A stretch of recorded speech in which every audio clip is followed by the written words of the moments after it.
What's up, man? Hey, y'all know what it is, man. It's Nugget Thursday, man. So y'all know what we do, man. We're here to talk about finances, as always, in some shape, form, or fashion. Alright, so listen, man. I will say, I'm gonna start off today, and the nugget for today is about levels of comfort in terms of finances. What I'll say is, I'll give you this first of all before I get into it, right? We're talking about comfort in terms of finances. Growing up, I had this dude I used to know. I won't say we were friends, you know, we kind of talked a few times. Hispanic guy, one of my, I guess, Hispanic friends, you can call it. His name was Tito, right? Tito stayed in the Columbia area of North Maine. And follow me now. Tito was here illegally, and I know Tito was here illegally, but you know, hey, I don't care. Tito, do whatever, you know what I mean? Do whatever you need to do to get ahead. As long as you ain't bothering me, I'm fine. Whatever, right? So, Tito was cool. Me and Tito used to talk. Tito actually spoke English. Tito didn't go to school, and Tito didn't go to school obviously because Tito was here illegally. Tito's family and many Hispanic families, even if they're not purposely trying to understand financial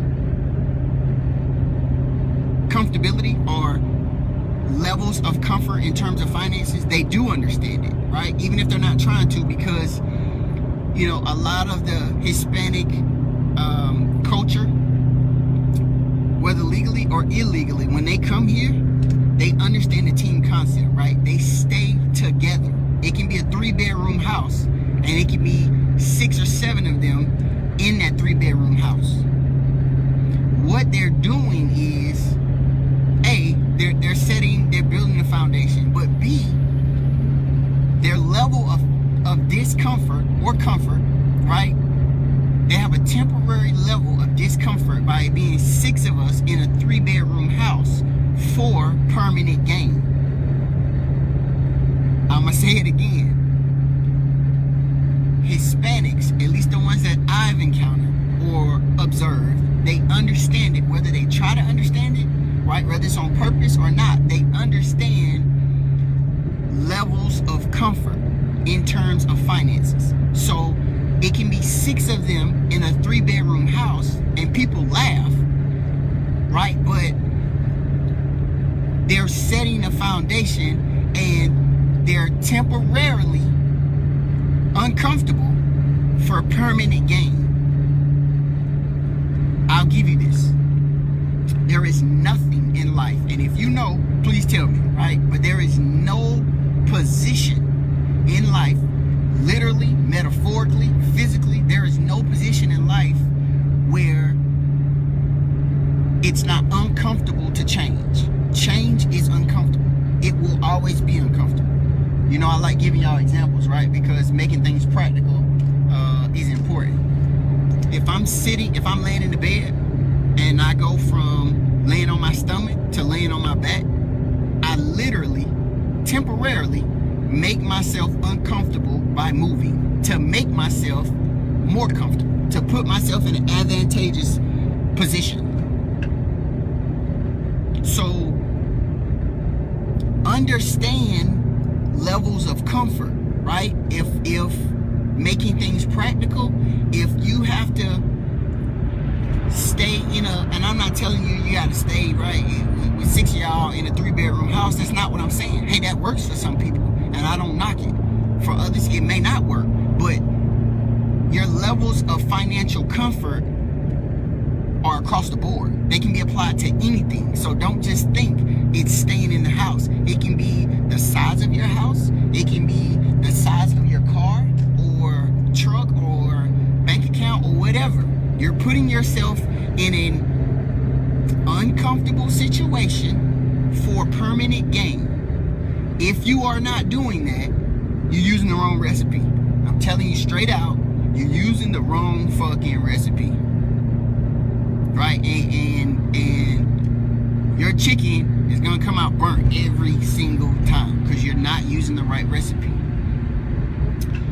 we have to start putting ourselves in positions for permanent gain.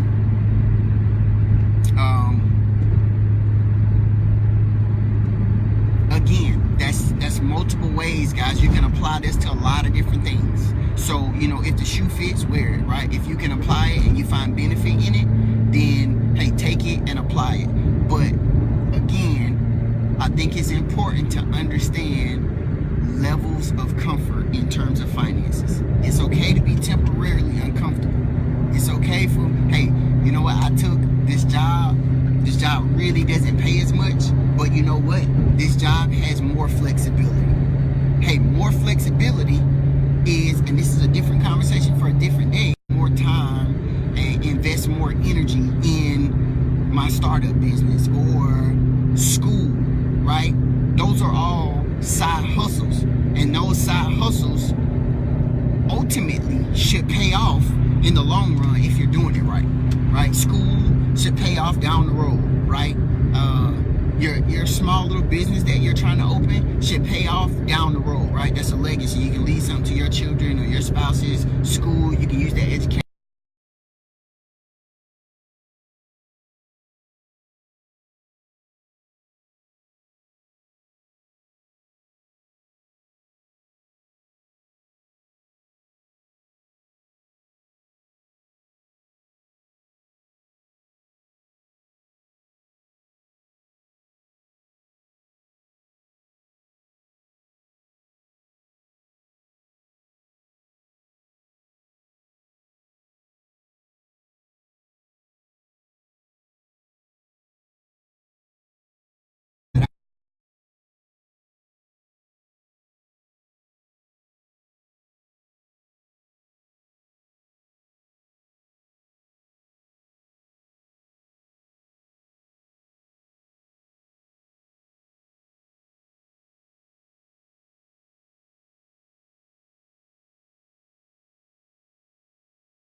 Because I actually I ran into Tito, which is crazy as it sounds, right? Tito remembered me, I remember Tito, and we just talked. Tito is doing very well for himself. You know, I got a chance to kind of pick his brain, and I was like, you know, what's going on, yada, yada, yada. He's like, yeah, you know, no, I didn't go to school, but, you know, I own my own little business now. I'm doing well, man. I was able to, you know, start working. You know, his father was big on him saving money, so when he stepped out of his own, he would have stuff. So, right, again, that's just another example of how it benefited Tito, right? And Tito's an example. Tito can be anybody. Tito can be you. You just have to understand levels of comfort, right? In order to get better in anything, and I probably relate a lot of things to sports because we understand sports a lot better than most people, especially if you're an athlete. In order to get better, you have to physically, mentally, emotionally make yourself uncomfortable. That's the only way that you're going to get better. Hey, it's the same thing with your money. There is no difference, I'm telling you. You're going to make your money. You have to make your financial situation uncomfortable in order to change it. So, as always, man, hey, like, share, comment, you know what I mean? I think I want to do something different for maybe like once a week or every other week, man. I would love for you guys who listens, right? Who listen to the whole thing or who kind of enjoys what I'm kicking out. I've been getting a lot of positive feedback. Hey, you can inbox me if you like. Inbox me, that's fine. Or you can drop it under the video, that's fine. But give me some topics if you guys want to hear about things specifically, man. And like I said, I will I'll make sure I do my research just in case I don't know, you know, the topic very well, and we can talk about it. If not, I'm gonna continue to talk about what I want to talk about. But again, man, it's for us. All right, I love the saying, iron sharpens iron. You know what I mean? So there are things that I can learn from you guys. Hopefully, there are things you guys can learn from me. and we can get better and grow together. So like I said, man, let me know if you guys want to hear something. Like, share, comment. Like I said earlier, as always, man, I appreciate you guys for listening. Everybody who listens, who likes, who shares, who comments. I think I'm gonna start a YouTube channel. I mean, not for you guys so much so, because you get the Facebook feed, but for kind of other people on the outside world who aren't my friends on social media, so they can listen in if they like. Hey man, as always, y'all be good. Happy Thursday, right? This is your Thursday's nugget, and I'll see y'all Tuesday. Have a good weekend. Peace.